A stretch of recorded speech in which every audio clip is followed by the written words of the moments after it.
नवंबर में बिहार में विधानसभा चुनाव का बिगुल बजने वाला है। हर पार्टी मैदान में उतर चुकी है। बड़े बड़े वादे, जोशीले नारे और जोर शोर से प्रसार प्रचार होने लगा है। लेकिन इन सब के बीच एक मुद्दा ऐसा है जो हर बार हर पार्टी की जुबान पर चढ़ता है। वो है दलित और पिछड़े वर्ग की उत्थान का मुद्दा।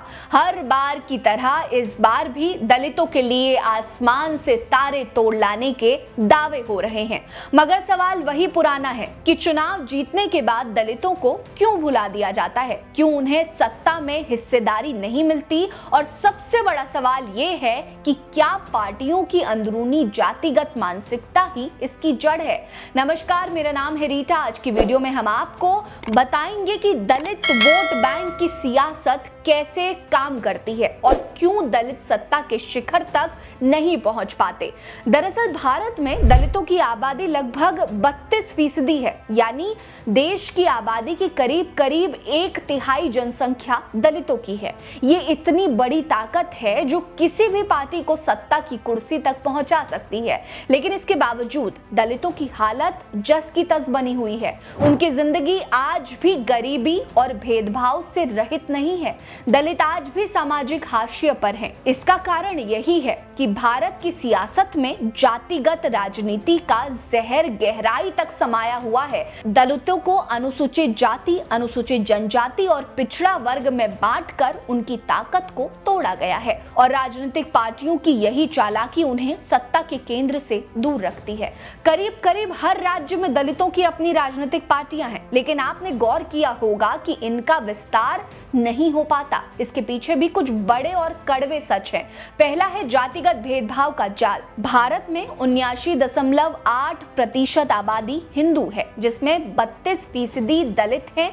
लेकिन दलितों की अपनी पार्टी अगर केवल एक जाति को केंद्र में रखकर मैदान में उतरती है तो गैर दलित वोटर उसे क्यों समर्थन देंगे। यही सोच दलित पार्टियों की राष्ट्रीय मंच पर लाने से रोकती है। उदाहरण के लिए बीजेपी ने धर्म को मुद्दा बनाकर दलित और गैर दलित दोनों को जोड़ा, जिससे वो देश की सबसे बड़ी पार्टी बन पाई। लेकिन कई पार्टियां सिर्फ एक समुदाय को टारगेट करती हैं, और यही कारण है कि वो पीछे छूट जाती है। दूसरा कारण दलितों में आपसी फूट का है। जी हाँ, दलित समुदाय भी एकजुट नहीं है। चमार, वाल्मीकि या जाटव, हर जाति अपने अपने दंभ में बटी है। कोई चमार नेता को वोट देगा तो कोई वाल्मीकि को चुनेगा। ये आपसी बंटवारा दलितों को कभी एक मंच पर नहीं आने देता।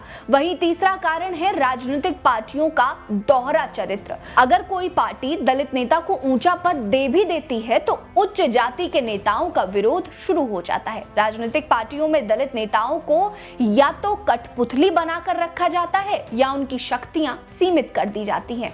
आपने गौर किया होगा कि ज्यादातर मामले में दलित नेताओं को बड़े और प्रभावशाली मंत्रालय नहीं दिए जाते, चाहे कांग्रेस हो या बीजेपी। हर पार्टी में जातिगत मानसिकता की जड़ें गहरी हैं। कांग्रेस को लंबे समय तक ब्राह्मणवादी सोच वाली पार्टी कहा जाता था, जिसके चलते दलित समुदाय उससे कट गया। अब वे एक बार फिर से दलितों को साधने की कोशिश कर रहे हैं। वहीं बीजेपी ने सबका साथ सबका विकास का नारा तो दे दिया, लेकिन दलितों को सत्ता में असल हिस्सेदारी देने में वो भी पीछे रह गई। प्रमुख राजनीतिक पार्टियों में दलित नेताओं को ऊंचे पद पर बिठाने का ढोंग तो होता है, लेकिन असल में वो सिर्फ हामी भरने की कठपुतली बनकर ही रह जाते हैं।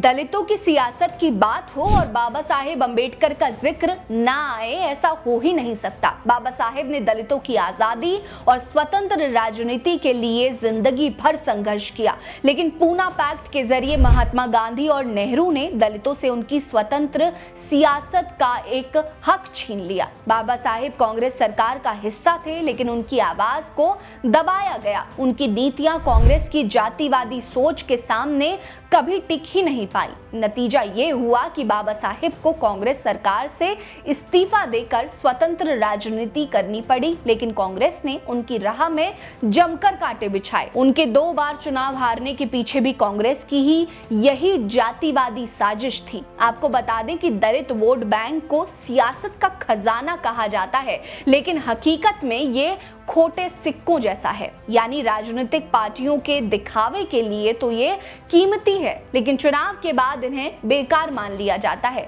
पार्टियां दलितों को सामाजिक आर्थिक बराबरी का लॉलीपॉप देती है, लेकिन सत्ता में हिस्सेदारी देने में उनकी अंतड़ियों में दर्द होने लगता है। लेकिन सवाल ये है कि क्या कभी कोई दलित पार्टी राष्ट्रीय स्तर पर दमदार बन पाएगी? क्या दलितों को सिर्फ वोट बैंक बनने से ज्यादा सत्ता में असल हिस्सेदारी मिल पाएगी, या फिर ये सियासत का खेल यूं ही चलता रहेगा जहां दलितों को सिर्फ यूज किया जाएगा?